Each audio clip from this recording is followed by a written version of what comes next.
Heliloojaks ei tee mind diplom, ei noodid ega reeglite raamat, vaid tunne, mis tõuseb seestpoolt ja hüümin suust jõuab diktofoni.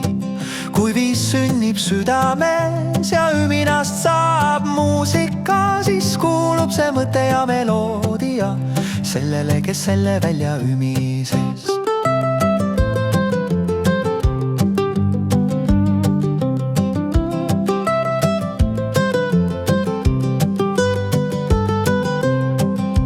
Suno mängib mu unistust nagu orkester helides voogab. Mina loon ja tema maalib, mu hüümin saab ümber kuue. Helilooja, vilari, vilari, vilari, vilari, vilari, vilari, vilari, vilari, vilari, vilari, vilari, vilari.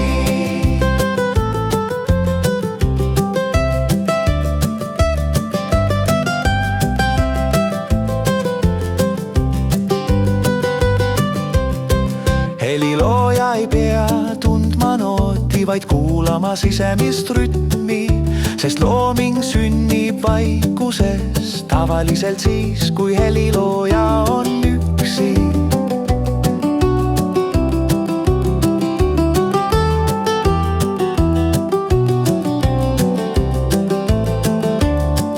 A composer is not made by a diploma, nor by noted or a book of rules, but by a feeling rising from within, as humming flows from lips to recorder.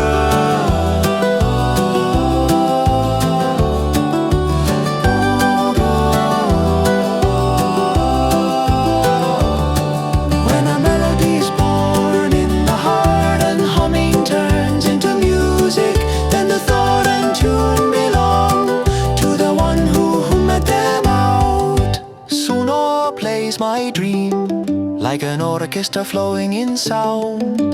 I create and it paints, my humming gains a cloak of tones. A composer need not know notation, but must listen to the inner rhythm, for creation is born in silence, most often when the composer is alone.